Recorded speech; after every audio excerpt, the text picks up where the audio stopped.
tema geral, Filadélfia, quem tem ouvidos, ouça. Estamos na mensagem de número 5, cujo título é o surgimento da raiz da degradação da igreja no segundo século.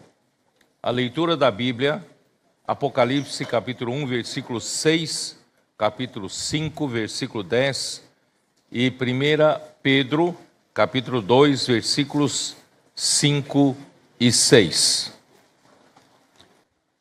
Ainda queria aproveitar a comentar um pouco a respeito da prática da igreja primitiva, né? A vida da igreja que o Espírito estabeleceu está em Atos capítulo 2, versículos de 42 até 47. Ali diz: e perseveravam na doutrina dos apóstolos e na comunhão, no partir do pão e nas orações. Em cada alma havia temor, e muitos prodígios e sinais eram feitos por intermédio dos apóstolos. Irmãos, este foi o único modelo que nós vimos quando a igreja começou ali em Jerusalém, deixado para nós como se pratica a vida da igreja, ou pelo menos qual é o princípio. E o princípio deixado aqui é que a igreja, ela perseverava, né? Os irmãos ali em Jerusalém perseveravam na doutrina dos apóstolos. Na verdade, essa palavra doutrina, né? Toda vez que fala em doutrina, é ensinamento, tá? Então, perseveravam no ensino ou ensinamento dos apóstolos e na comunhão. E aqui estabelece um princípio, já falei várias vezes, estabelece um princípio muito importante, que tudo começa pela palavra, né, do ensinamento dos apóstolos. Quer dizer, ninguém inventa uma pregação, ninguém, por mais conhecedor da Bíblia que seja, mais eloquente que seja, ele não tem direito de, na igreja, preparar, né, uma boa doutrina, mas Deus é que levanta os seus apóstolos, Cristo levantou os seus apóstolos, e ele estabelece como canais para falar a palavra de Deus para a igreja. Então esse é o ensinamento dos apóstolos, e é esse ensinamento dos apóstolos é que dá direção para a igreja. Esse ensinamento dos apóstolos que hoje nós usamos, né, para entendermos melhor, nós hoje usamos como a palavra profética. Então a palavra profética, quando é falada para a igreja, ela direciona a igreja, ela governa a igreja, ela funciona como os muros de Jerusalém, e dentro dos muros de Jerusalém, quem governa é Deus. E Deus governa através da palavra, e Deus usa os seus canais, que são os seus apóstolos, para dar ensinamento dos apóstolos, e a igreja simplesmente tem comunhão, né, sobre o ensinamento dos apóstolos. Graças a Deus é o que nós estamos fazendo. O Espírito pouco a pouco foi nos trazendo para essa realidade. Hoje nós temos a palavra profética, imediatamente, né, nós temos irmãos, grupo de irmãos já produzindo imersão na palavra, e um grupo já começando a trabalhar no alimento diário, e um grupo já, né, na segunda-feira, no domingo à noite, domingo à tarde, nós já temos a imersão da segunda-feira pronta, e na segunda-feira nós já temos toda a semana pronta. E assim, irmãos, todos os irmãos podem, durante aquela semana, entrar na palavra, imersão, grito de guerra, inculcar a palavra. Imagina só, aquela palavra tão fresca já está sendo, né, trabalhada, ruminada, né, na igreja do Senhor, nos membros do corpo de Cristo. Irmãos, isso é uma coisa impressionante o que o Senhor fez, porque no passado, irmãos, apesar da gente ter ainda procurar produzir com rapidez o alimento diário, para que todas as igrejas seguissem, né, no mesmo passo. Mas havia dificuldade, por exemplo, a língua portuguesa saía primeiro, e depois a língua espanhola, e depois as outras línguas. Então, existia uma defasagem, né, entre um idioma e outro, que hoje ainda pode existir, mas eu acho que está cada vez mais no mesmo passo, né? Mas isso é o alimento diário. Mas a produção e a prática da imersão da palavra, irmãos, é imediata. Para qualquer que seja a língua, português, espanhol, inglês, alemão, francês, italiano, né? Coreano. O que mais? Esqueci alguma coisa? Então, imediatamente na África, eles estão praticando, essa semana estão praticando o mesmo que vocês. Irmãos, olha só o que o Senhor está fazendo, né? Verdadeiramente, né, essa mesma prática se espalha pela toda a terra. Então o Senhor realmente tem o seu reino dos céus, vivendo em realidade e produzindo vencedores que participarão da manifestação do reino dos céus. Então, irmãos, essa é a maneira que Deus estabeleceu e né, a igreja deu volta e chegou, graças a Deus, nós chegamos nesse mesmo ponto. Nós voltamos para esse princípio e perseveravam no ensinamento dos apóstolos e na comunhão, né, e com isso produzimos uma vida normal da igreja que é representada, né, pelo partir do pão e nas orações. E em cada alma havia temor, porque é Deus quem governa, não é o homem quem dita regras, e muitos prodígios e sinais eram feitos por intermédio dos apóstolos, os apóstolos que temiam com a partida de Jesus, né, não sabiam o que fazer, não tinham poder para fazer as coisas, mas graças a Deus, também Deus deu poder para eles a executarem a obra de Deus através da palavra e complementando, né, e todos os que creram estavam juntos e tinham tudo em comum. Eu queria só complementar com isso. Vendiam as suas propriedades e bens, distribuindo o produto entre todos à medida que alguém tinha necessidade.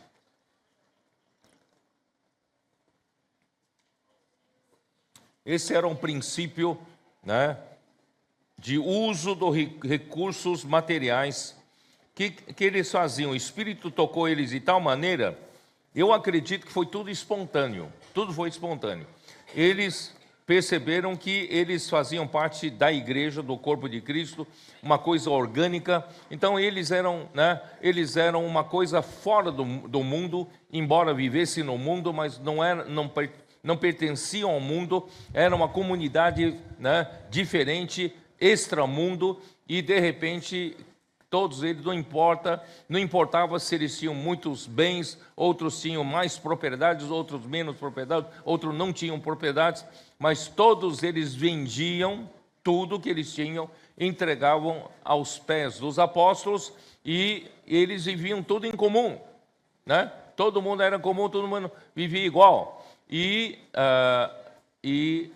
Irmão, isso de acordo com a necessidade que cada um tinha, né? Os apóstolos tinham uma administração financeira e dava para cada um o que cada um necessitava para viver. Esse era o princípio. Mas, né, nós falamos isso, que essa prática não deu certo, não teve continuidade, porque realmente é muito complicado, irmãos, viver todos nós em comum, comemos juntos e, né, tem uma caixa só, né, para a necessidade de cada um. Imagina como administrar essa caixa, né? Então era muito difícil. Então, irmãos, mas o princípio permanece. O princípio tem que permanecer e nós estamos voltando para esse princípio do princípio, né? Então, qual é esse princípio? O princípio é o seguinte: não importa, né, qual a profissão sua, como você, né, faz a gente fala, para ganhar a vida, né? O que você faz, quanto você recebe, não importa. Irmãos, é que todos nós que agora, né, fazemos parte do corpo de Cristo, nós fazemos parte também do potencial de ganhar dinheiro, um potencial de ter recursos financeiros também para nós, para a igreja, para o Senhor. E hoje, nós devemos todos pensar assim, embora o Senhor não exige que você venda suas propriedades, né, e fazer com que todos vivam em comum, as suas propriedades, seus bens continuam sendo seus, mas você tem a consciência de que tudo que eu tenho é do Senhor. Eu sou apenas um administrador, né, dos bens que o Senhor me confiou. Então, irmãos, o Senhor vai cobrar de nós. Cada um de nós deve ser, em lugar de entregar tudo na mão dos apóstolos, como era na igreja primitiva, e depois a igreja primitiva, os apóstolos, né, eu tenho que pagar mensalidade escolar. Aí os apóstolos davam para você o dinheiro para pagar mensalidade. Imagina a dificuldade de administrar isso. Quanto mais, né, cresce o número de irmãos. Irmãos, não é melhor você mesmo administrar isso? Só que pensar que esse dinheiro é do Senhor. E o Senhor me dá liberdade de eu administrar. Ele entregou a responsabilidade de eu administrar, né, o dinheiro que está na minha mão, mas é dele. Ele deu a responsabilidade de eu administrar. Então, conforme eu vou pagando mensalidade para o meu filho, aluguel da casa, né, supermercado, tal, e eu sei que esse dinheiro é do Senhor. Então, eu vou ter temor de usar em coisas que eu não necessito. Os irmãos estão entendendo? Então, aí todo o restante, irmãos, é do Senhor. O Senhor me supre para a minha necessidade. Irmãos, isso não é comunismo. Não é comunismo dizer, então, porque se for dessa primeira maneira, dessa primeira prática, pode dar uma ideia de comunismo, porque imagina só, todo mundo tem caixa comum, aí você tem um carro melhor que o outro. Como é que fica? Né, Alexandre? Como é que fica? Você tem um carro melhor que o outro vai dizer, peraí, nós não temos caixa comum, né? Porque você tem... Não, o Senhor não exige isso de você. Cada um tem um padrão de vida, o Senhor permite você viver aquele padrão de vida, certo? O Senhor não precisa que você rebaixe o seu padrão de vida, né, para outro levantar o padrão de vida do outro. Não é comunismo. Mas o Senhor entrega a responsabilidade de administrar o dinheiro dele para você. E o Senhor vai cobrar um dia. Por isso, irmãos, vamos administrar bem os recursos do Senhor. Os recursos que estão nas nossas mãos, irmãos, foram dados pelo Senhor. Então, o Senhor, o que nós vamos administrar, irmãos, é usar para realmente necessidade nossa, para a nossa família, não é isso? Tudo que nós precisamos usar, o Senhor não vai reter. Não, vamos usar.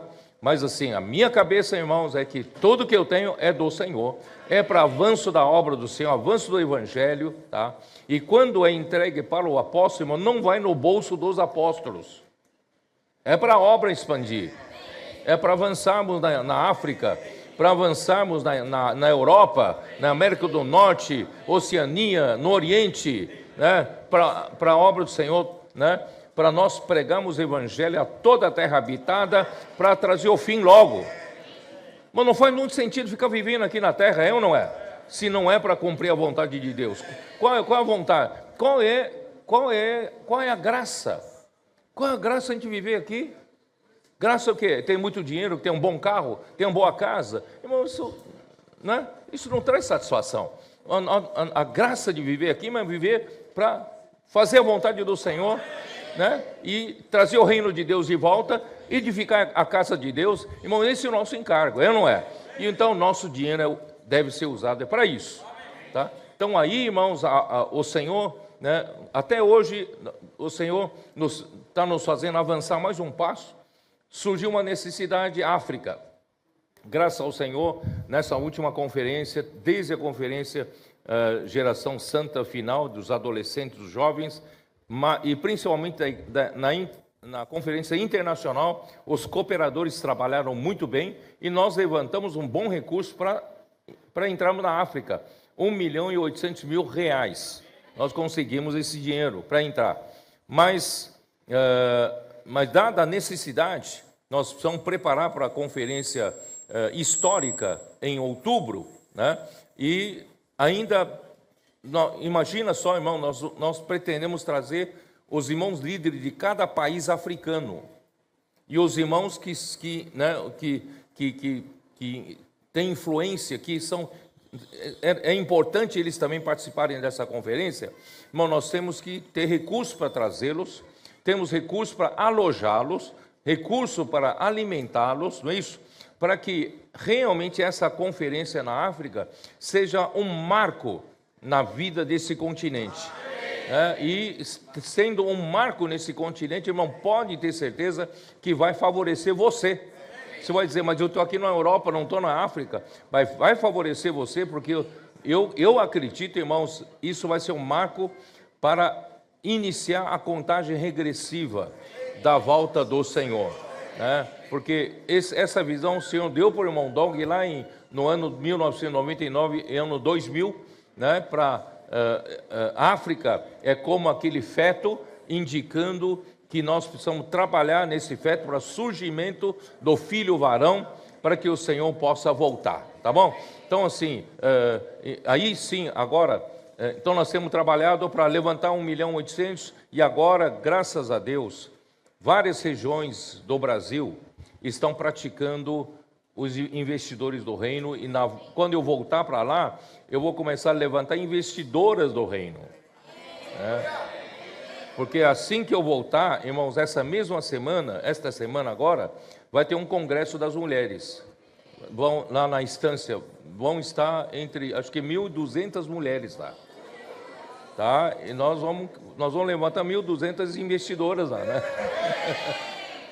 Tá?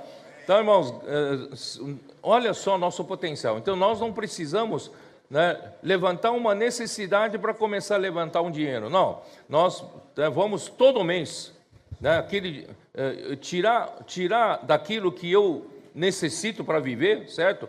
Aquilo que eu necessito, o resto eu oferto. E a obra, para avanço do Evangelho, terá sempre um valor em caixa para investir. Tem um recurso antes, não um recurso depois. Depois de tendo necessidade, a gente vai levantar. Não, nós já temos... Não, por exemplo, você que é chefe de família, você levanta dinheiro depois que tem necessidade ou você tem que ter dinheiro em caixa para administrar sua casa?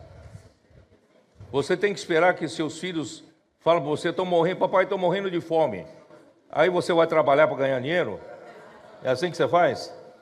Você não tem onde morar, tem aluguel casa, mas para alugar uma casa tem que pagar aluguel. Então você vai trabalhar para depois pagar aluguel? Não, você tem que ter dinheiro antes.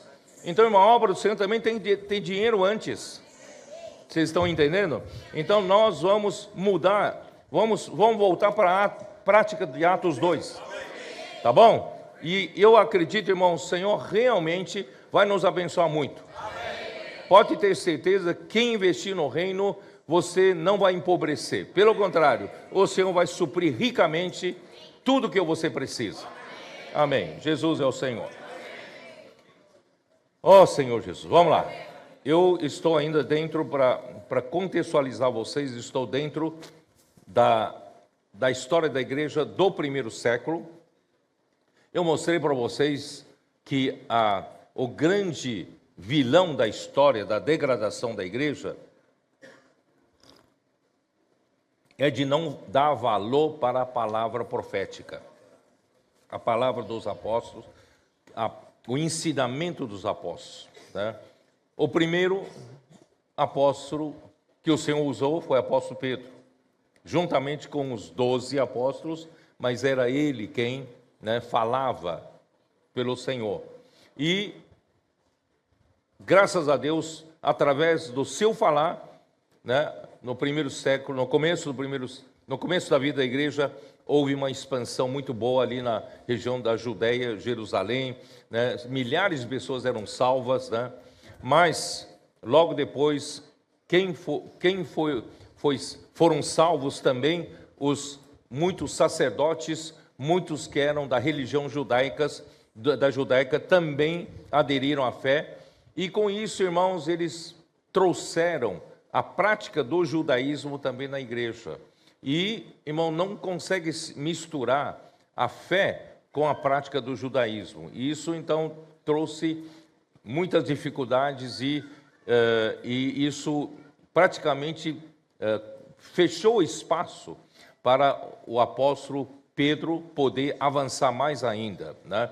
Aí o Senhor levantou o apóstolo Paulo e usou Paulo para entrar no mundo dos gentios. E graças a Deus, através da revelação de Jesus Cristo, que Deus dava para esse vaso, esse canal, e esse canal que falava a palavra da revelação de Jesus Cristo, começou a executar a obra, e essa palavra foi levantando igrejas e mais igrejas, começando pela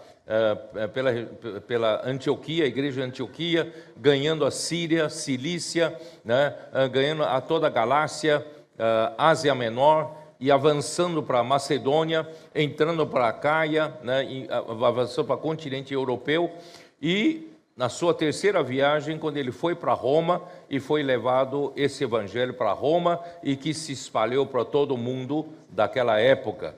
Irmãos, graças ao Senhor pelo ministério do apóstolo Paulo, mas que também os mesmos judaizantes que prejudicaram em Jerusalém, também iam em encalço de Paulo, onde ele ia levantando igrejas. Esses judaizantes também iam ali, né, para dizer que não basta apenas crer em Jesus, era necessário praticar a circuncisão e também guardar a lei de Moisés. E dessa maneira foi distraindo, né, o povo da palavra profética, da única palavra que a igreja, né, que dá direção para a igreja. Irmãos, dessa maneira, né, trouxe tirou os irmãos do foco da palavra que o Senhor estava trazendo através do apóstolo Paulo. E não só isso, ali era costume, né, havia cultura grega, e a cultura grega é uma cultura de democracia.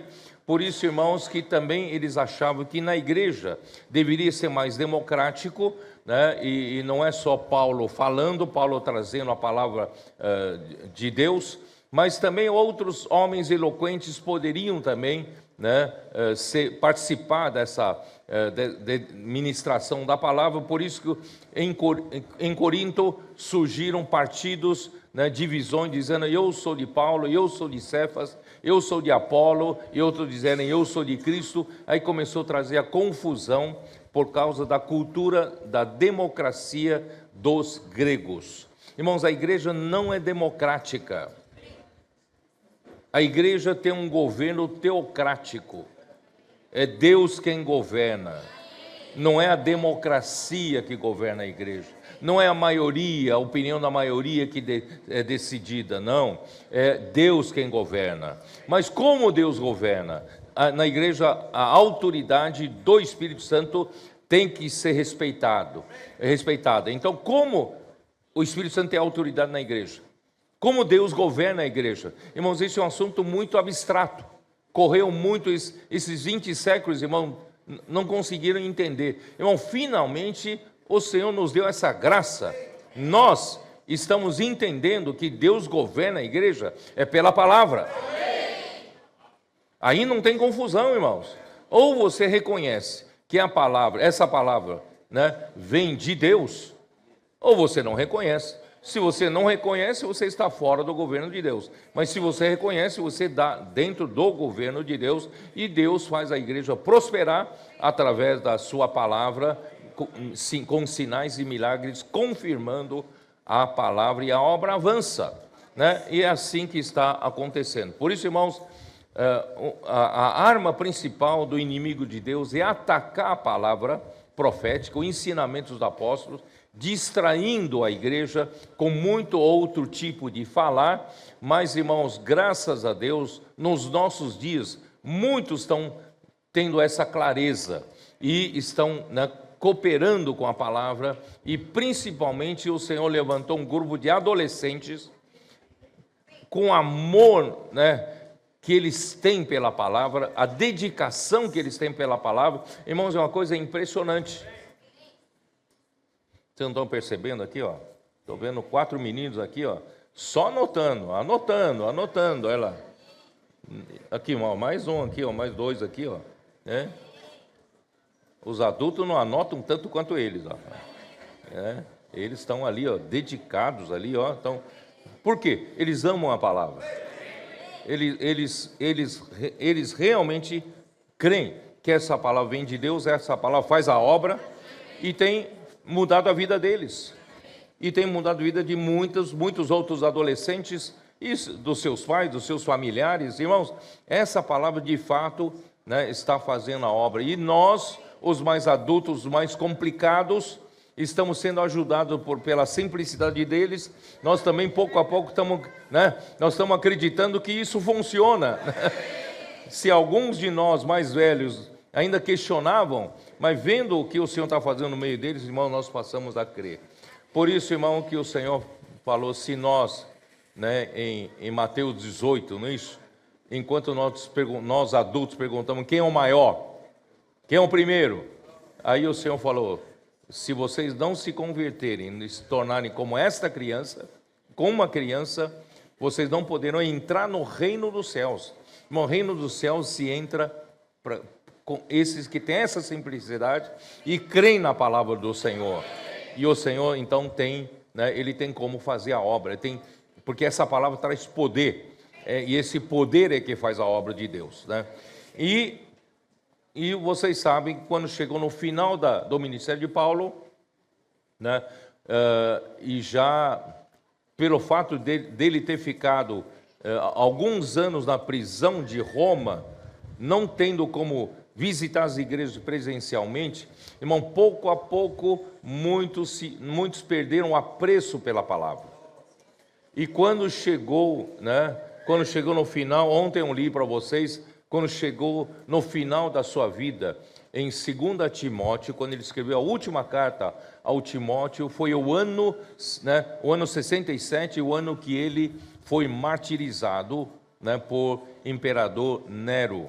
E assim, irmãos, terminou o seu ministério. E quando ele escreveu a última epístola, ele disse, todos da Ásia me abandonaram. Alguém que foi tão usado pelo Senhor. Irmão, se você quer ter clareza sobre o plano de Deus na Bíblia, você tem que ler as epístolas de Paulo. Não tem como. O Senhor deu grandes revelações para esse homem. Irmãos, e no fim, todos da Ásia me abandonaram. E muitos foram, né, entrando em heresias, entrando amando o mundo, etc, etc.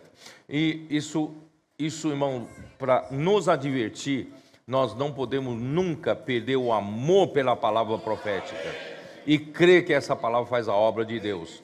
E aí, irmãos, aí o Senhor levantou, né, João, eu precisava terminar aqui, eu não terminei na mensagem 4, né? João foi levantado, escolhido por Deus, especialmente João, Apocalipse 1:1, deixa claro, né, que Deus, ele precisa, como ele trabalha na igreja, como ele vai governar aquelas 7 igrejas da Ásia Menor, de Apocalipse 1, 2 e 3, né, que representam todas as igrejas. Aquelas 7 igrejas da Ásia Menor, de Apocalipse 1, 2 e 3, representam todas as igrejas na história da igreja. Então, como Deus vai governar as igrejas? Como Deus vai governar a igreja? Dando revelação de Jesus Cristo, mostrando aos servos. Aos servos são o quê? São profetas, são líderes das igrejas e são mensageiros. Ele notifica apenas a João. Somente João foi notificado dessa revelação e João teve obrigação, responsabilidade de passar essa revelação para esse grupo de servos do qual João fazia parte. Então, irmão, da mesma forma, eu hoje estou sendo apenas fiel, transmissor da revelação de Jesus Cristo para o grupo de servos. E quem é esse grupo de servos? A igreja, primeiramente, são os que transmitem fielmente a palavra. Primeiramente, eu tenho os cooperadores aqui, os irmãos que estão aqui, né, trabalhando com os comportores. E nós temos vocês todos, irmãos e irmãs, que amam a palavra, que transmitem fielmente a palavra, irmãos, é um servo do Senhor. Porque hoje não tem, no tempo de Apocalipse, irmão, Deus não visa mais ao cargo. Eu tenho um cargo de presbítero, eu tenho um cargo de diácono, eu sou diaconisa. Irmãos, em Apocalipse você não vê mais isso. Ele quer a função. Ele quer a função. Você é um servo? O que é um servo aqui? Em Apocalipse 1, capítulo 1, um servo é um anjo da igreja. E esse anjo da igreja é um mensageiro. E quem é o mensageiro? É aquele que entrega a mensagem. Não é aquele que dá a mensagem própria. Muitos líderes confundiram isso. Ele quer dar a sua mensagem própria. Não. Nós somos aqueles que entregam a mensagem de Deus. Eu também estou aqui, irmão, em temor e tremor. Vocês não sabem quanta pressão eu tenho para não falar por mim mesmo, não dar a minha própria palavra. Irmãos, nós somos fiéis transmissores da palavra de Deus. Por isso, 2 Timóteo 2:2, como Paulo fala. Abra sua Bíblia, vai. Então, vamos lá. 2 Timóteo 2:2, como fala. E o que de minha parte ouviste, através de muitas testemunhas, isso mesmo transmite a homens fiéis e também idôneos para instruir a outros, ou para transmitir a outros. Irmão, quem é esse grupo de servos? Pode muito bem ser esses adolescentes, não é? São todos aqueles que ouvem, né, do apóstolo Paulo e transmite fielmente e com idoneidade, com honestidade. Não entrega com outras intenções, entrega um produto correto, né, de uma maneira correta. Então, irmãos, esses são os transmissores das mensagens, são os servos do Senhor no tempo de Apocalipse. Você pode ser um servo. Pode ser que você não tenha um título de cooperador. Eu não quero também que o cooperador seja um título, né? Então, seja uma função, mas você pode ser um fiel transmissor da palavra do Senhor. É isso que o Senhor precisa restaurar entre nós. Aí, então, João, irmãos, ele foi usado para tentar te trazer, né? Eu vou ler o que eu preparei aqui, tá? O ministério de João conduz a igreja de volta para a importância da palavra, da vida e da edificação de Deus. Deus precisa edificar através da igreja, através da palavra. Em seu evangelho, ele começa com a importância da palavra para a realização da vontade de Deus, que é o homem receber a vida eterna por meio de crer no enviado de Deus para produzir a edificação da casa de Deus. Esse é um resumo do evangelho de João. Ele começa como? No princípio era o Verbo. O Verbo estava com Deus. E o Verbo era Deus. Ele estava no princípio com Deus. Mas o Verbo um dia se fez carne e habitou entre vós, cheio de graça e de verdade. E qual o objetivo dele vir aqui na terra como Verbo? Que Deus o enviou. João 3,16. Quem sabe falar de cor comigo? Deus amou ao mundo de tal maneira que deu seu Filho unigênito, para que todo aquele que nele crê não pereça, mas tenha a vida eterna. Então esse é o objetivo do Evangelho de João. Deus então mandou seu Filho vir aqui na terra, que é a própria palavra. Era somente crer, era somente o homem crer no enviado de Deus, e que é a própria palavra, para receber a vida eterna, para não cair na perdição eterna e ganhar a vida eterna. Olha que coisa maravilhosa. Mas a luta de Jesus aqui na terra enfrentou a incredulidade do povo judeu, a grande dificuldade. Por isso, irmãos, crê na palavra do enviado de Deus, faz a obra de Deus, e por isso que o inimigo também atrapalha, quer fazer com que nós, homens, tenhamos dificuldade de crer, né, na palavra de Deus. Aí, então, nas suas epístolas, vou ler de novo aqui, tá? Sobre epístola agora.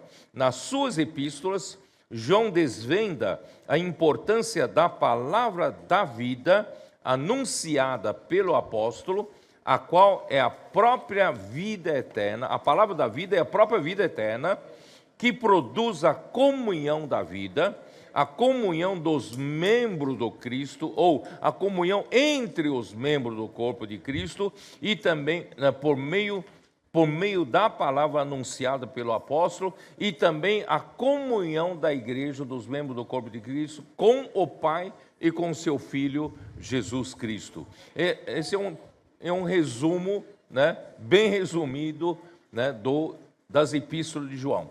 E o livro de Apocalipse é a consumação de toda a Bíblia, revela Cristo como sumo sacerdote, isso está no capítulo 1 de Apocalipse, ele como sumo sacerdote, cuidando e suprindo a sua igreja, e revela também que Deus está no trono, administrando todo o universo, isso está em João, já Apocalipse 4, 5, né?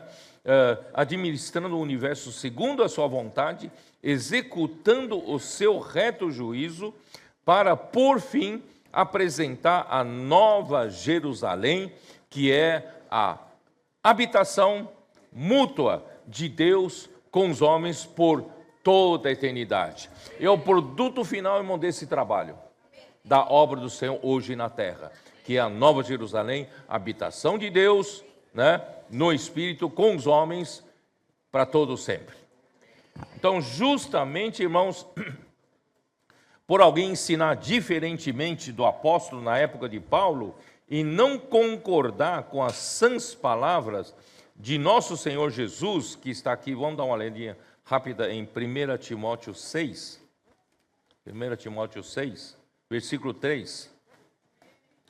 Se alguém ensina outra doutrina, ou se alguém ensina diferentemente e não concorda com as sãs palavras de nosso Senhor Jesus Cristo e com o ensino segundo a piedade, é enfatuado, nada entende, mas tem mania por questões e contendas de palavras, de que nascem inveja, provocação, difamações, suspeitas malignas, altercações sem fim, por homens cuja mente é pervertida e privados da verdade, supondo que a piedade é fonte de lucro, né? Então, irmãos, Satanás, então, tentou distrair o povo de Deus com a palavra saudável,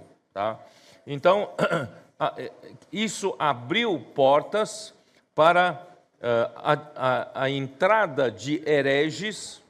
A heresia entrou na época de João com os gnósticos, ceríntios e docetas acerca da divindade e humanidade de Cristo. São heresias que dizem, por exemplo, né, Jesus não veio verdadeiramente como homem. Ele é uma coisa meia híbrida, não? Ou Jesus era um homem, não era Deus, sabe? Então, essas heresias penetraram na igreja, se instalaram já na época de João, no final do primeiro século. Irmãos, e com relação a João, o sinal alarme, você vai pensar, então João conseguiu pôr tudo em ordem? Não. João tentou pôr as coisas em ordem, mas o ambiente no final do primeiro século já era outro ambiente. Qual ambiente? 1 João 3. Dá uma olhada. 3 João, perdão. 3 João. Dá uma olhada na 3 João. Você vai entender, na época, qual era o ambiente reinante. 3 João, no capítulo 5, João fala assim: Amado, procedes fielmente. Ele escreve essa carta para Gaio. Gaio era muito fiel. Amado, procedes fielmente naquilo que praticas para com os irmãos, e isto fazes, mesmo quando são estrangeiros, os quais perante a igreja deram testemunho de teu amor. Bem farás encaminhando-os em sua jornada por modo digno de Deus, pois por causa do Senhor são nossos comportores, tá? Por causa do nome foi que saíram, nada recebendo dos gentios, portanto devemos acolher esses irmãos para nos tornarmos cooperadores da verdade. Nossos comportores estão percorrendo aqui a Europa, né? Indo de país em país. O que eles estão fazendo, irmãos? Eles estão fazendo por amor ao Senhor. Estão pregando o evangelho do reino, não é isso? E se você acolher esses tais, você estará, né? E não só acolher em amor, né? E também encaminhá-los em amor, vocês estarão sendo cooperadores da verdade.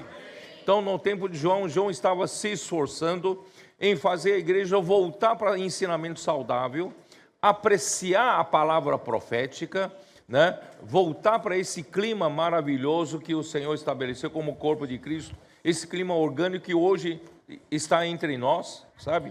Mas, irmãos, o ambiente já não era esse. Versículo 9.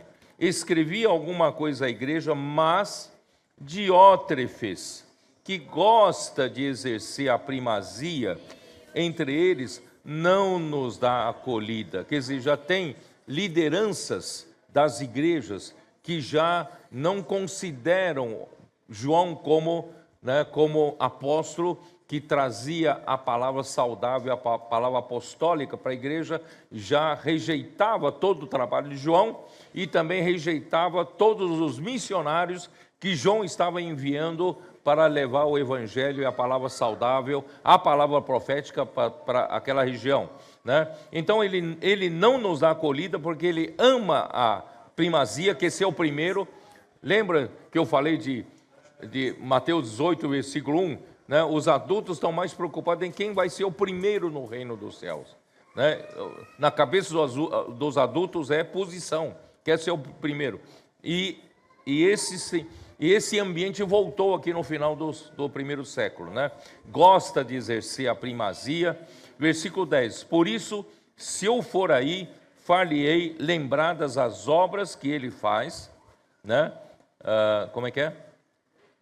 Que ele pratica, as obras que ele pratica, proferindo contra nós palavras maliciosas. Quer dizer, não só indo contra a palavra profética, inventando calúnias, né, palavras malignas, maliciosas contra o apóstolo João.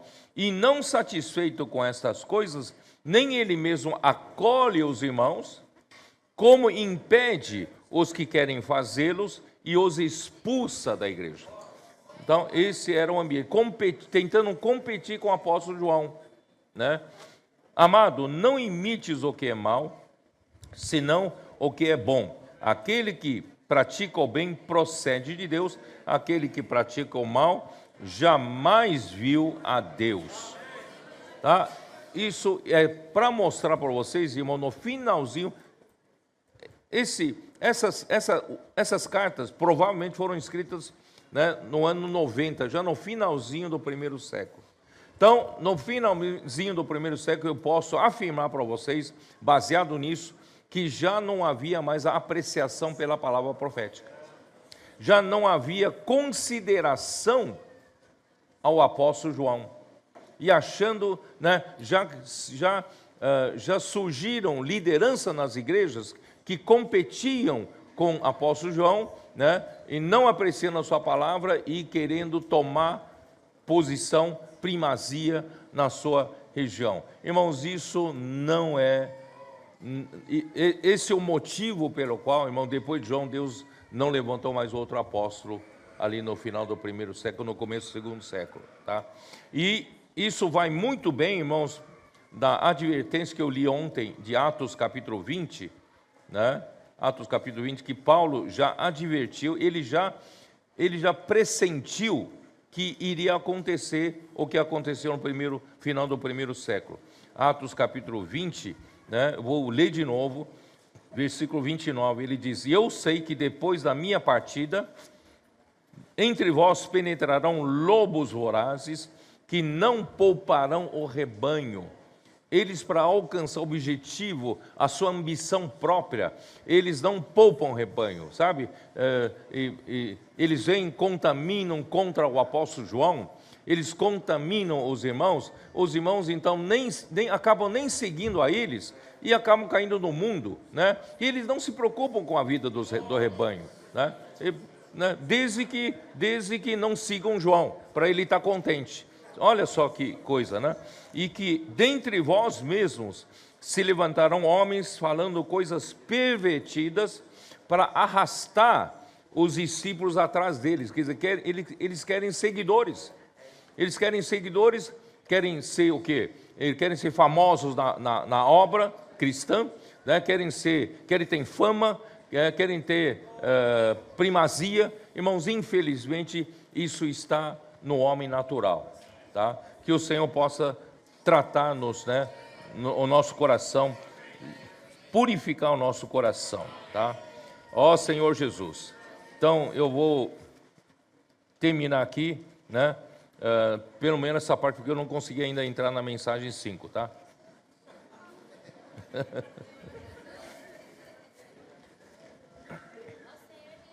Ó Senhor Jesus. Esse clima de busca pela primazia na igreja, irmão, favoreceu aqueles que ambicionam posição para obter privilégios, poderes sobre outros para interesse pessoal. Não trabalham para o corpo de Cristo, não trabalham para trazer o Senhor de volta e só querem levantar a sua própria obra para ambição própria. Ó Senhor Jesus. Por isso, irmãos, o fato de no final do ministério de Paulo, todos os da Ásia o terem abandonado, vários líderes das igrejas embrenharam em contendas de palavras, falatórios inúteis e profanos. Poucos eram, como Timóteo, fiéis ao ensino dos apóstolos. Somado à situação do final do primeiro século, a época de João, líderes como Diótrefes, que se apartaram do ensino dos apóstolos, fazendo a sua obra paralela, podemos afirmar, irmãos, que poucos apreciavam a palavra profética, que dava direção do Senhor para a igreja, porque não davam mais importância a ela. Por esse motivo, a meu ver, o Senhor não levantou mais apóstolos para dar sequência a João, para dar direção à igreja pela palavra. Então, esse foi o principal motivo da degradação. Tá? Eu vou tentar agora ser mais rápido, tá? Ó Senhor Jesus. Qual é o problema? Qual é o problema? É não apreciar a palavra profética. Não dar valor à palavra que o Senhor, né, fala com a igreja. É por isso, irmão, nas 7 igrejas de Apocalipse, vamos dar uma olhada. 7 igrejas de Apocalipse, 2 e 3, para cada igreja que ele fala. É isso, mas ele começa sempre assim: ao anjo da igreja em tal lugar, escreve estas coisas, diz. Irmãos, tem que atentar à palavra que o Senhor diz. Não é aos que querem disputar posição, não. Mas vamos ter ouvidos para ouvir o que o Senhor diz. Aí então, no final, sempre tem, né, quem tem ouvidos, ouça o que o Espírito diz às igrejas. Porque naquele tempo já não se ouvia mais o Espírito, não se ouvia mais a voz do Senhor. Isso em todas as 7 igrejas, né? Essas coisas diz o Senhor, tal. Então, irmãos, é muito importante nós voltarmos para o princípio, que é realmente amar a palavra que o Senhor dá através do ensinamento dos apóstolos e ter comunhão nesse ensinamento. Então, qual foi, né, a centelha que incendiou, né, que queimou essa apreciação pela palavra do Senhor e que provocou toda a degradação do Senhor? Irmãos, aqui, ó, vamos lá. no capítulo 2 de Apocalipse, a primeira carta, a carta à igreja em Éfeso, o Senhor já alertou para mais um problema, tá? Aqui, ó. Qual é o outro problema? Além da palavra profética, rejeitar a palavra profética, irmão, e o início da degradação. E rejeitando a palavra profética, irmão, deixa surgir todas as outras deformações. Qual é a outra deformação? Capítulo 2, versículo 6 de Apocalipse. Tens, contudo, a teu favor, que odeias as obras dos nicolaítas, as quais eu também odeio. Bom, com relação à igreja em Éfeso, o Senhor repreendeu, tenho, porém, contra ti que abandonaste o teu primeiro amor. Isso está no versículo 4.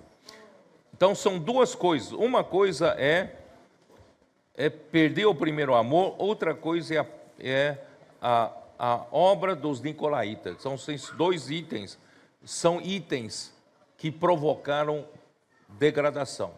Então, como se perde o primeiro amor?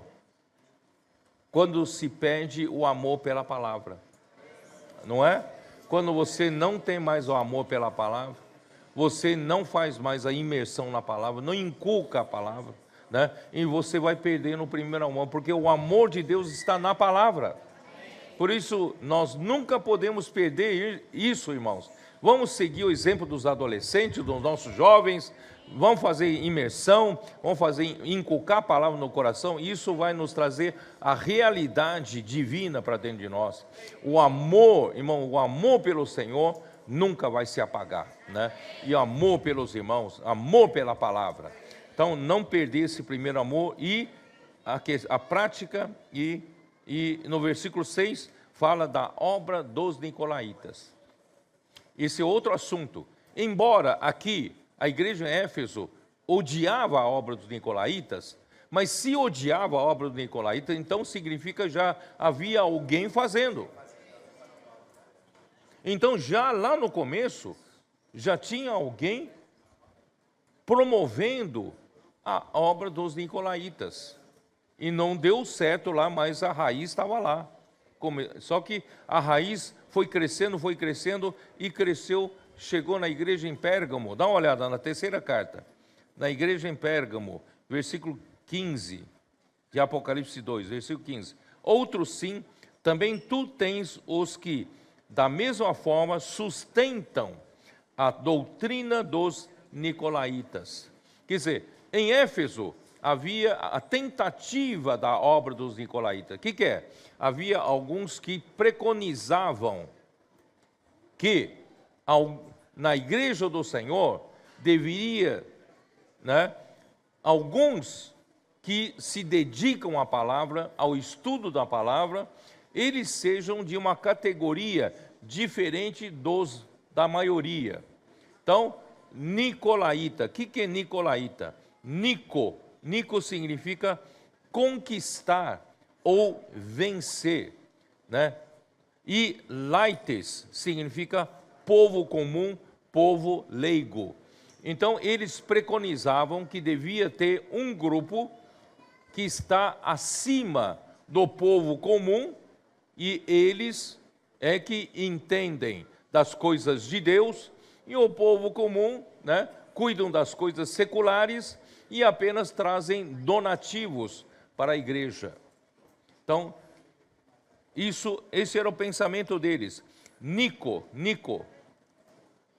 Vocês têm uma marca famosa, marca esportiva famosa, né, que os americanos chamam de Nike. Na verdade, esse Nike veio de Nico. Sabia disso? É o Nico. É a vitória. O que é vitória? É vencedor. É aquele nicolaíta é aquele que venceu sobre os leigos, que está acima dos leigos, tá? Esse é o Nico, Nike, tá? Nico. Então, irmãos, são os que sustentam de que a teoria de que na igreja deve haver um sistema de clérigos e leigos. O clero é composto por aqueles que conhecem a palavra de Deus. os quais lidam com assuntos espirituais, ao passo que os leigos cuidam dos assuntos seculares. Eu não quero me preocupar muito com as coisas da igreja, eu estou preocupado com o meu ganha-pão, dinheiro, tal, não tenho muito tempo para as reuniões. Não, deixa aqueles irmãos ali, né, o Grimaldi, o Tarek, esses irmãos aqui cuidam dos assuntos da igreja, e eu vou trabalhar e né, eles não vão se queixar não, porque no domingo de manhã eu vou lá, deposito o dinheiro que eu ganho, né, tal, e eles vão ficar contentes, né? Irmão, não é assim na igreja. Não é assim na igreja. Irmão, na igreja todos são membros do corpo de Cristo.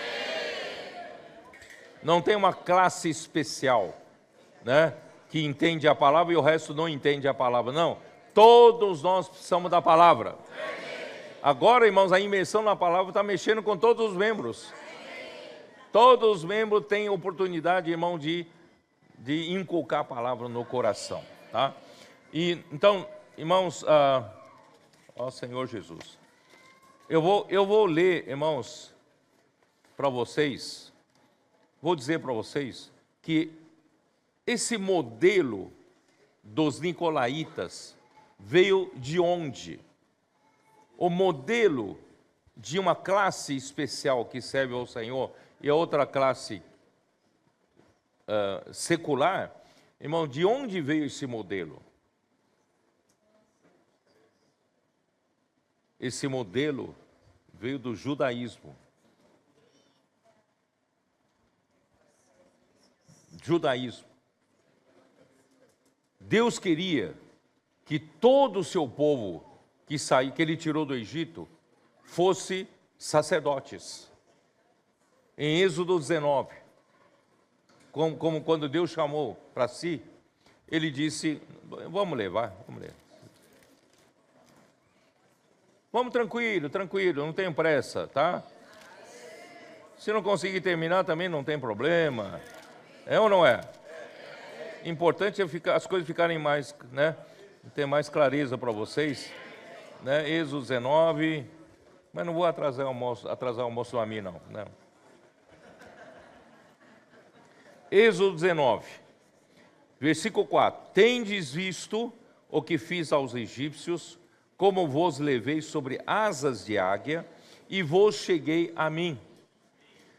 Agora, pois, se diligentemente ouvides a minha voz e guardardes a minha aliança, vocês estão percebendo que o ponto principal é ouvir a voz do Senhor? Para nós sermos um povo de acordo com o desejo de Deus, nós precisamos ouvir diligentemente a palavra do Senhor. Graças ao Senhor, hoje nós temos, né, um grupo que faz transcrição, que ouve uma vez, 2 vezes, 3 vezes a mensagem, né, fazem imersão, porque são os que ouvem diligentemente a palavra, e não só ouvem diligentemente a palavra, mas praticam, colocam em prática e produzem a obra do Senhor na igreja, tá? Então, se diligentemente ouvides a minha voz e guardardes a minha aliança, então sereis a minha propriedade peculiar dentre todos os povos, porque toda a terra é minha. Toda a terra é minha, mas vocês são diferentes. Vocês são peculiares. Vocês são da minha propriedade exclusiva. Irmãos, isso é bom, não é bom? Aí, vós me sereis reino de sacerdotes e nação santa. Quer dizer, é um reino onde todos são sacerdotes. E uma nação santa, não é nação comum, vulgar, tá? Então, irmãos, o desejo de Deus era que todo o povo de Israel fosse sacerdote. Mas o povo, né? Moisés demorou para descer no monte. O povo já adorou, pediu para Arão, confeccionou um bezerro de ouro e começaram a adorar, dançar, beber, né, em função disso, e começaram a declarar que esses são os deuses que os tirou do Egito. Olha só que blasfêmia. E aí, né, que Moisés falou assim, quem está do meu lado? Quem está do lado do Senhor? Quem foi para o lado dele? A tribo de Levi. Agora puxa na espada e mate cada um seu irmão. Olha só, matar o seu próprio irmão, né? Então foi um negócio cruel, mas eles foram fiéis.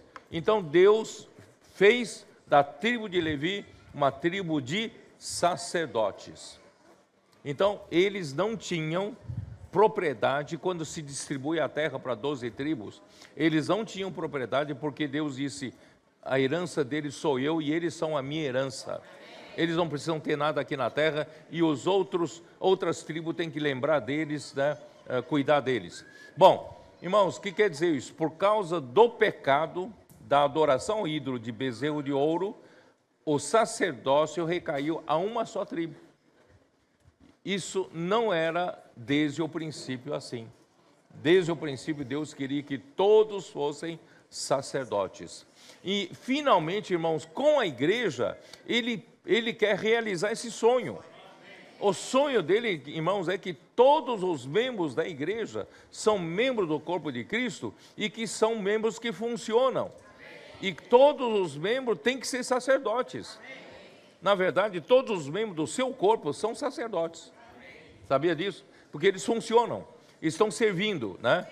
Então, irmãos, isso que o Senhor aqui queria, mas Satanás trabalhou, primeiro cortando a palavra profética, e em segundo lugar, levantando entre eles duas classes de pessoas, os clérigos e os leigos, tá? Ó Senhor Jesus. Eu vou ler, vou dizer para vocês que essa palavra não é nem minha, tá? Eu vou ler o que o Watchman Nee escreveu no livro Ortodoxia da Igreja com relação a isso. Aqui ele diz, os judeus mencionados aqui não se referem aos judeus do mundo, mas aos judeus na igreja. Assim como as pessoas que vimos antes relacionadas aos nicolaítas, não se referem às pessoas do mundo, mas ao laicato na igreja, os leigos. Há muitas diferenças essenciais entre o judaísmo e a igreja. Aqui eu quero mencionar 4 pontos para os quais devemos dar especial atenção: o templo, a lei, os sacerdotes e as promessas. Então essas são as características, né, do povo de Israel, e essa diferença, essa é a diferença com a igreja, tá? Só que a igreja foi imitando a mesma coisa, foi copiando, né? Tanto é que, né, hoje fala, né, a igreja virou aquela construção suntuosa, né? Olha aquela igreja ali que bonita, né? Olha aquela outra igreja. Então, irmão, isso tudo veio do modelo do judaísmo, sabia? O modelo do judaísmo. Com relação, vou continuar falando o que o Watchman Nee fala, tá? Com relação ao sacerdote, diz o autor, como os do judaísmo conseguem aproximar-se de Deus? O povo judeu, como é que cada um consegue se aproximar de Deus? Eles dependem de um mediador, eles dependem de um sacerdote. Os sacerdotes os representam para ir até Deus. Então eles precisam de um mediador. As pessoas são seculares. Se nós pertencemos às outras tribos, nós somos seculares. Mas nós, para ir até Deus, precisamos de um intermediário, precisamos de um mediador, tá? Eles somente podem fazer coisas seculares e ser mundanas. Mas os sacerdotes devem ser totalmente santos e cuidar das coisas santas. Mas na igreja não é assim. Não é assim entre vós. Na igreja, irmão, Deus não apenas quer que tragamos coisas materiais a Ele, mas também deseja que o povo venha a Ele. Né? Não é só trazer dinheiro para colocar na oferta, não. Ele quer que você seja ganho por Ele. Né? Mas, né, quais as palavras de blasfêmia falada pelos judeus, um grupo de pessoas na igreja em Esmirna estava dizendo: se aos irmãos é permitido fazer tudo, se os irmãos podem batizar as pessoas, podem partir o pão, assim não há qualquer ordem, isso é terrível. Eles queriam estabelecer uma classe mediadora. Não sei se vocês entenderam o que o Watchman quer dizer, né? Como é que qualquer um de vocês aqui podem vir aqui e abençoar o pão? Como é que qualquer um de vocês, né, podem fazer uma oração aqui, né? Vocês não podem fazer, vocês são do povo leigo, né? Vocês podem batizar as pessoas? Não, para batizar as pessoas tem que ser um pastor ordenado, ou um sacerdote, pode ser um padre, não é isso? Então tem que ser alguém ordenado da classe clerical. Você é leigo, você não pode fazer isso. Irmãos, então eles dizem, está tudo sem ordem, né? Tudo bagunçado, qualquer um pode levantar, compartilhar, orar, né? Que negócio é esse? Né? Aí ele continua, e ainda mais agora, né? Grito de guerra, né? Os adolescentes aqui, né? É muita bagunça, né? Bagunça santa, né? E aí ele continua: o cristianismo de hoje já tem sido judaizado. O judaísmo tem os sacerdotes, enquanto o cristianismo tem os padres que são rigorosos, os clérigos que não são tão severos e os pastores, né, comuns no sistema pastoral. Os padres, os clérigos e os pastores cuidam das coisas espirituais. Sua única expectativa quanto aos membros da igreja é o donativo. Desde que eles cuidam da relação com Deus, e vocês só precisam trazer dinheiro. Infelizmente era isso, né? Deixe-me dizer-lhe, toda vez que a igreja chega ao ponto de somente poucas pessoas cuidarem das coisas espirituais, tal igreja já caiu.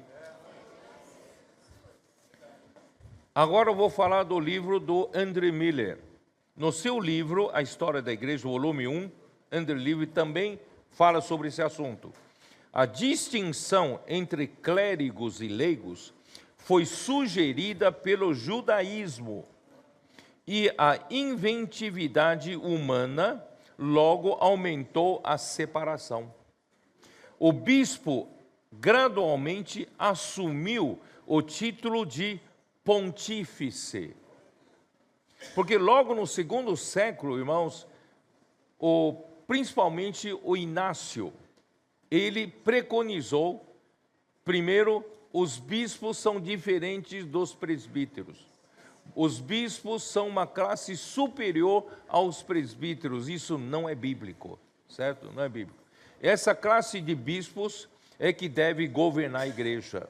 Eles se reúnem de tanto em tanto para ditar a direção da igreja, o que as igrejas vão fazer daqui para frente. E são eles quem definem. Irmãos, passou a ser governo humano, de opiniões humanas. Não é mais governo do Espírito. Assim, a igreja começou a descer ladeira abaixo. Tá? Outro veneno é que o bispo era chamado de pontífice. O que é pontífice? Quem sabe? Hein?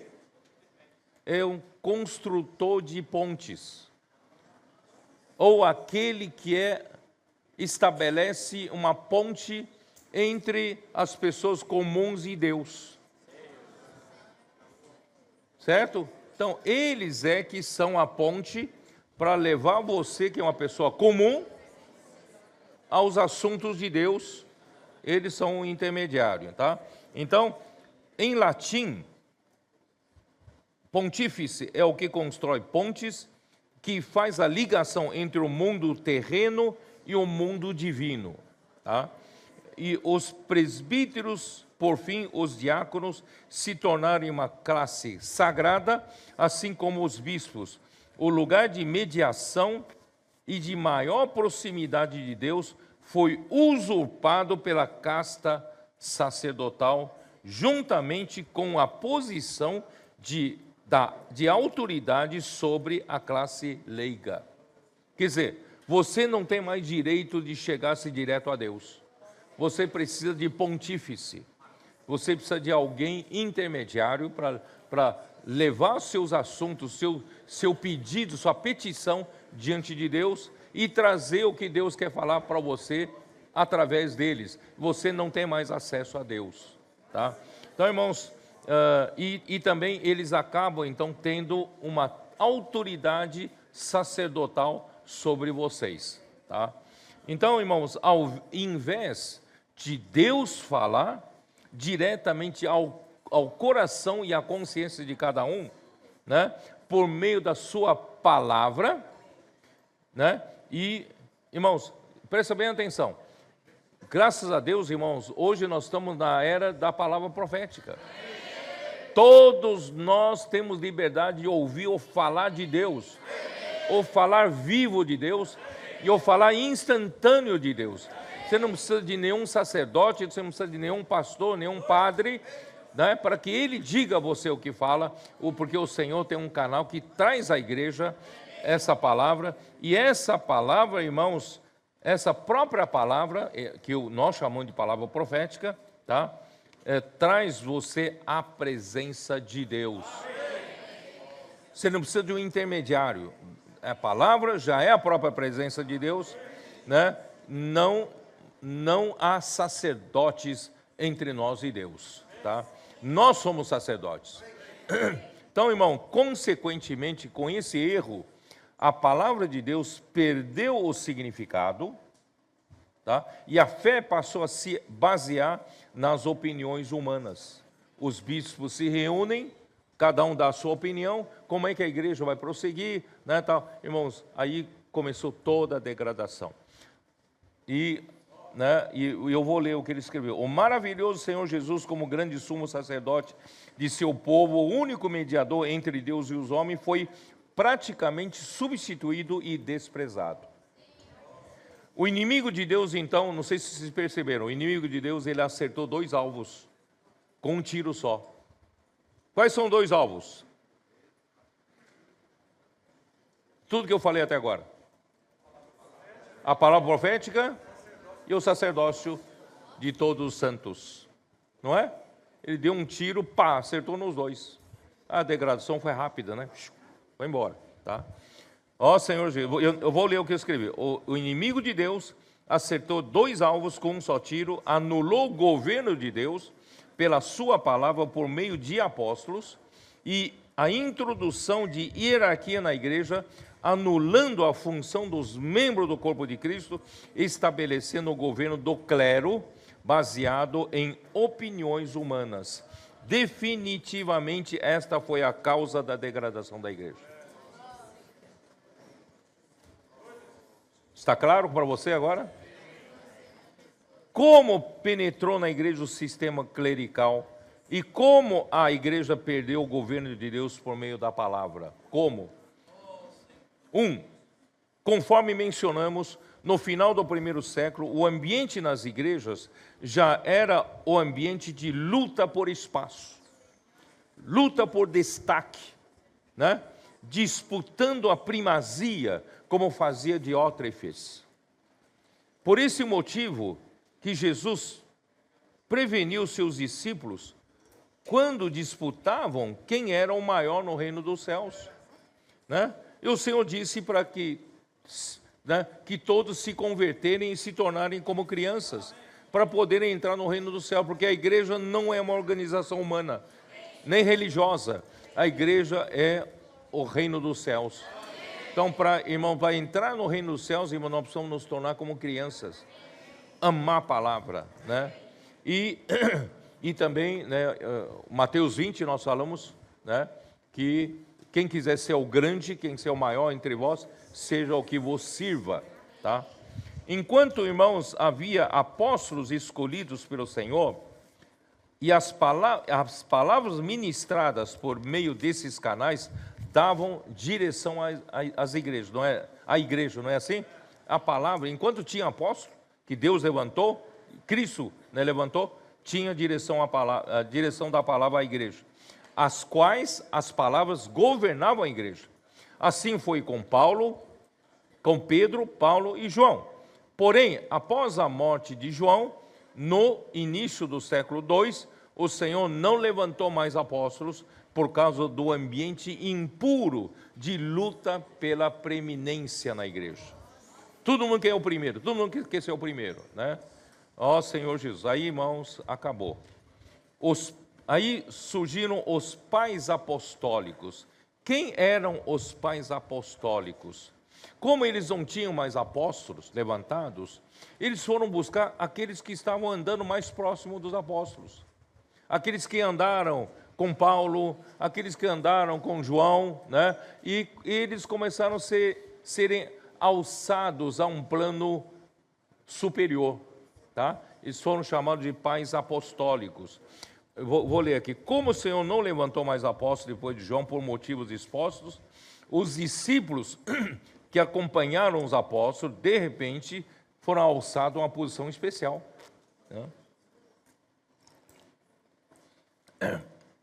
Os seguidores imediatos desses apóstolos, né, no passado, se tornaram pais apostólicos. Por exemplo, Clemente foi um cooperador de Paulo no Evangelho, isso está em Filipenses 4:3, vocês vão achar esse nome Clemente. Juntamente com Clemente havia Policarpo, Inácio e Barnabás, tá? Mas, não obstante, os altos privilégios que desfrutaram como discípulos dos apóstolos, logo se afastaram. Eu estou lendo o que o Andrew Miller escreveu, tá? Logo se afastaram das doutrinas que lhes haviam sido confiadas, em especial quanto ao governo da igreja. Olha, foi Andrew Miller que escreveu, não sou eu, tá?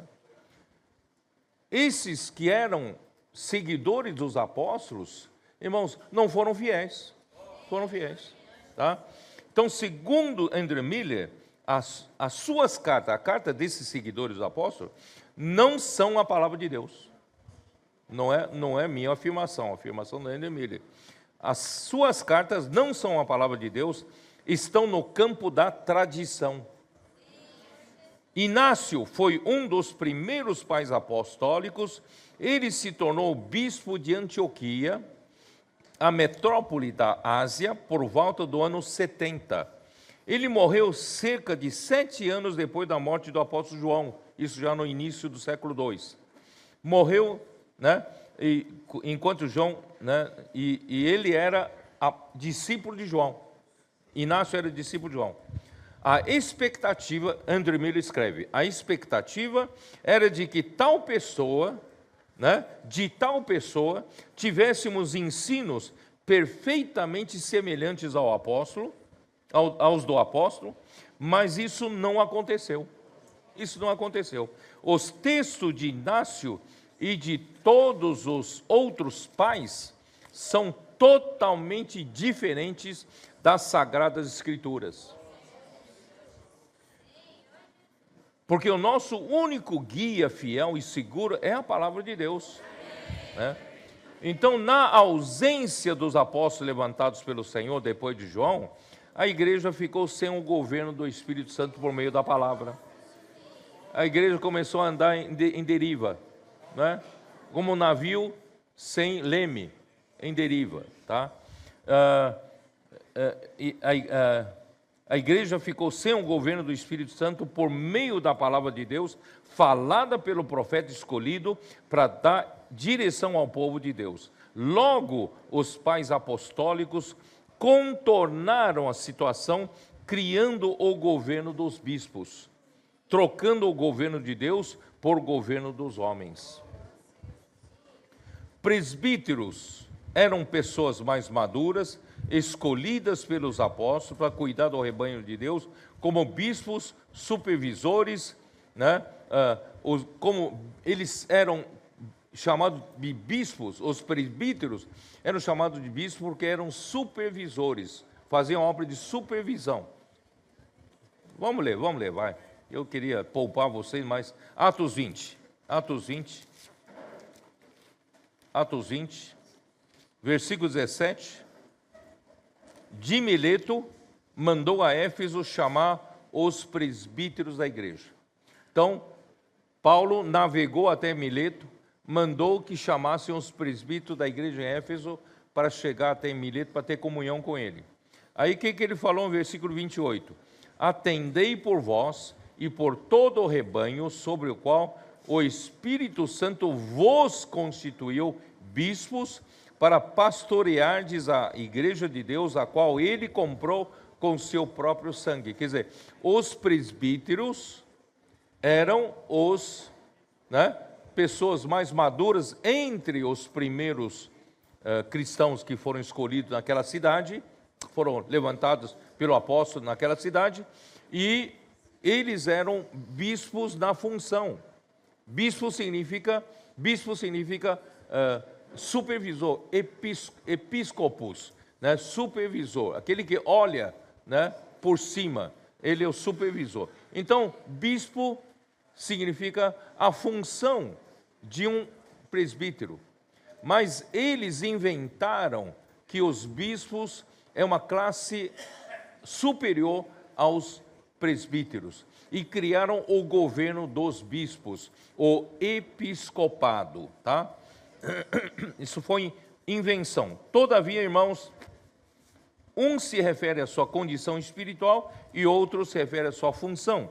Todavia, por conveniência, fizeram de bispo uma categoria superior ao presbítero, criando a hierarquia na igreja que tanto mal fez a partir dessa invenção. Principalmente, irmão, nos escritos de Inácio, por volta do ano 107, tá? Exigindo, nos seus escritos, Inácio exigia maiores honras e o supremo lugar aos bispos. Tá? E mesmo que a sua intenção seja boa, temendo divisões na igreja, por falta de um apóstolo, porém acabou caindo na armadilha de Satanás, que é o sedutor de todo mundo. Em Apocalipse 12, 9, diz que Satanás é o diabo, ele tem a capacidade de enganar o mundo inteiro. Ele é muito sagaz. Enganou até o Inácio, enganou os pais apostólicos. Irmãos, pois com a criação da hierarquia, ativou no homem o grande fascínio pelo poder, pelos títulos, pela autoridade na igreja. O homem já tem essa ambição, não tem? A hora que eles criaram a hierarquia, pronto, ativou o que estava, né, dentro do homem natural. Então, irmãos, a ideia principal das cartas de Inácio exigia a total submissão dos leigos ao clero, assim constituído, pensando em um governo forte, humano, para evitar erros. Essa era a justificativa, para evitar erros, porque não tinha mais apóstolo, tá? Mas isso é a maneira humana de fazer as coisas. De onde veio a inspiração para o clericalismo, o sistema clérigos e leigos? É triste constatar que esse sistema conquistou um espaço tão sólido no cristianismo até os dias de hoje. Isso não mudou ainda, né? A distinção entre bispos e presbíteros, entre a ministração clerical e o sacerdócio comum de todos os santos, e a multiplicação de templos vieram como consequências e se proliferaram com rapidez. Contudo, por mais que seja difícil traçar a invasão do clericalismo, o seu modelo era a sinagoga. André Miller, que falou aqui. Então, irmãos, aí a Igreja Católica seguiu esse modelo de templos, né? E criando templos cada vez mais suntuosos. Irmãos, esse é o modelo da sinagoga, modelo do judaísmo. Aos poucos foram introduzidos também os ritos e cerimônias. Irmão, nós começamos a perder liberdade de reunir, liberdade, tudo, então entra numa certa, né? Tem os ritos, tem as cerimônias, a semelhança do judaísmo, e também, irmãos, e também a roupa, né? Como é que fala? né? O paramento, né? O vestimento sacerdotal, irmão, começou a introduzir também na igreja. Então, portanto, acreditamos firmemente que o clericalismo se originou no judaísmo. André Miller afirma isso. Desde a época dos apóstolos até hoje, a raiz de toda a estrutura e do domínio do clericalismo ainda está presente. Sem dúvida, a filosofia e a heterodoxia, que é ensinamento diferente, fizeram muito para corromper a igreja. Ele fala filosofia e heterodoxia, eu falo a palavra, a negação da palavra profética. Tá? Fizeram muito para corromper a igreja, levando-a a se associar com o mundo, mas o sistema clerical e tudo o que lhe pertence está fundamentado na religião dos judeus. André Miller. A introdução da nova ordem clerical em substituição ao ministério dos apóstolos por meio da palavra profética, na tentativa de evitar divisões na igreja, irmão, não impediu o aparecimento de divisões, heresias e o surgimento de falsos mestres. Somente quando a autoridade da igreja é reconhecida, a autoridade da palavra é reconhecida pela igreja, o poder do Espírito agirá para executar a vontade de Deus, pois dessa forma Cristo, como o cabeça da igreja, a governa. Irmão, tem que reconhecer a palavra profética, a importância da palavra profética. Irmãos, eu vou terminar com 1 Pedro 2. Senhor Jesus. 1 Pedro 2, versículo 5. Também vós mesmos, como pedras que vivem, sois edificados casa espiritual, para serdes sacerdócio santo, todos vós, que não está falando de uma classe, a igreja toda, todos vós, né, sacerdócio santo, a fim de oferecer de sacrifícios espirituais agradáveis a Deus por intermédio de Jesus Cristo. Versículo 9. Vós, porém, sois raça eleita, sacerdócio real. O que é sacerdócio real? De um lado vocês são sacerdotes e por outro lado vocês são reis. Reis. Quando vocês pregam o evangelho na rua, vocês saem com esses dois ofícios. De um lado vocês são sacerdotes, ministrando Deus para as pessoas. Mas por outro lado vocês são reis. Vocês levam a autoridade de Deus para as pessoas, né?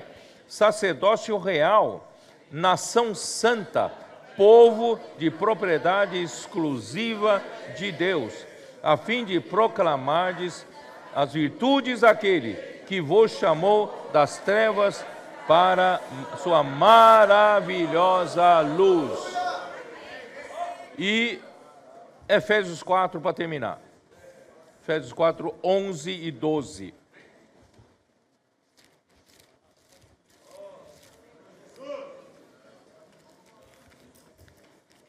E 12.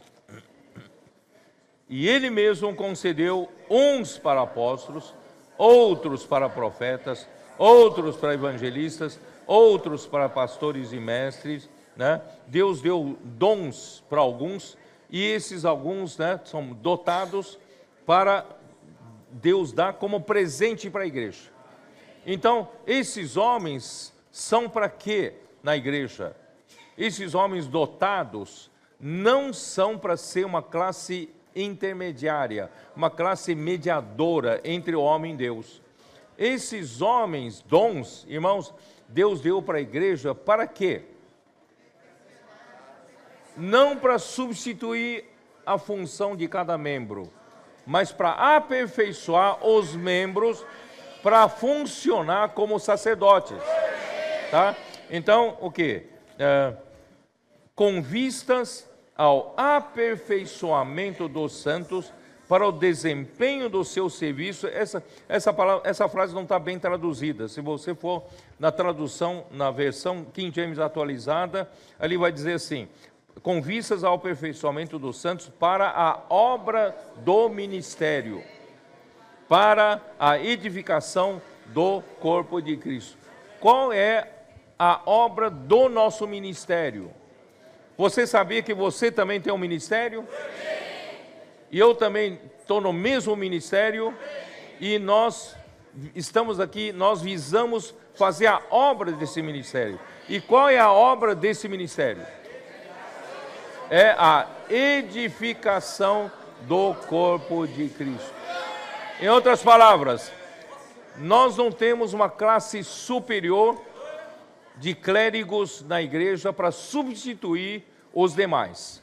Não, nós temos sim irmãos que o Senhor deu para a igreja, irmãos, pessoas dotadas para aperfeiçoar os outros, para fazer com que todos sejam membros que funcionam, que são sacerdotes, que servem a Deus, irmãos, que edificam o corpo de Cristo.